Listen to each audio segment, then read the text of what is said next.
Good morning, students. In this class, you see the relation between B and H that we will study. See, B is nothing but magnetic flux density and H is nothing but the intensity of magnetizing field.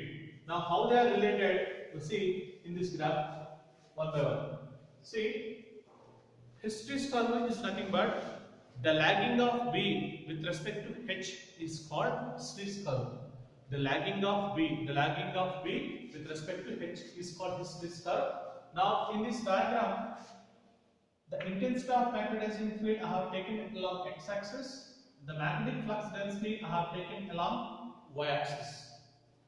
Now, how these two are related? By taking one simple experiment we study, we can understand easily. See here, I am taking one solenoid. Inside the solenoid, I am keeping one ferromagnetic substance.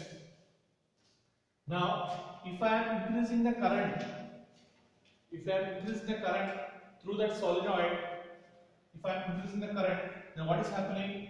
The intensity of magnetizing field H value increases and corresponding B is also increases until it reaches the maximum value. This maximum value we call it as a saturation point, because beyond that one the H value and B value, H value it is increases but B value it cannot be increased. So such value, maximum value is called saturation point. Then after reaching the saturation point, now I am trying to decrease the value of current in the solenoid. If I am decreasing the value of current, then what is happening? The H value decreases, the B value also decreases. But see, the H value decreases, B value decreases, particularly a point G, H is equal to 0, but B is not equal to 0. This point we call it as a retentivity. That means the point at which the value of H is 0, but B value not equal to 0. Still some sort of magnetism is present in the substance, and that we call it as a retentivity or residual magnetism. The remaining part of magnetism, still the H value becomes 0, that we call it as a retentivity. In the graph, the OG is the retentivity. OG point is the retentivity. Then after reaching the OG point, what I have to do? Now reverse the direction of the current. That means back electrons are reversed.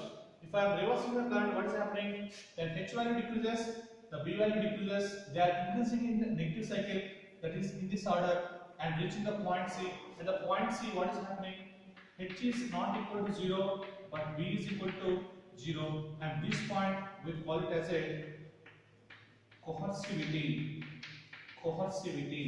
This particular point we call it as coercivity. The point at which the magnetic flux density becomes 0, the intensity of magnetizing field is not equal to 0, and this point we call it as a coercivity. In the graph, OC is called coercivity. Then afterwards, again the graph is increasing in reverse direction. Again it reaches the maximum value. This point we call it as a again saturation point. Then afterward, changing the direction of the current, again it is go like this. This is the magnetization and this is the demagnetization, and the complete loop we call it as a hysteresis loop. In this graph, what is the complete loop? A, C, D, E, F, A. This complete loop we call it as a hysteresis curve.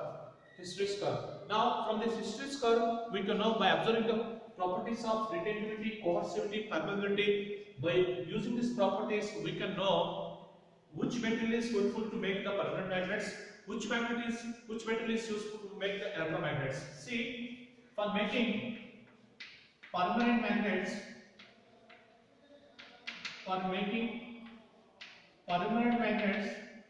the material should have high permeability, high permeability and retentivity, high retentivity and high coercivity. Coercivity. If all properties are high, then such a material is used to make the permanent magnets. Which magnet, which substance is useful? Example: steel,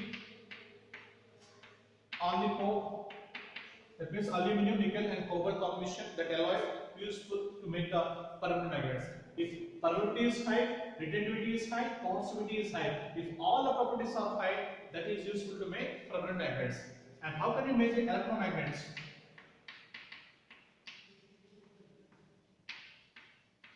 See, for making electromagnet, it have high permeability. It should have high permeability, low retentivity, and low coercivity. If such a thing is there, then substance is used to make the electromagnet, and the best examples are electromagnet as soft iron. Soft iron is the best example. And where is used in application? Application means it is used in speakers, loudspeakers, in all these things. Soft iron is used to make the electromagnet. Now once again, all of you try to understand the His curve. The His curve is nothing but the lagging of B with respect to H. We call it as a His curve. In this graph, we are studying H versus B. For the observation, we are taking one solenoid.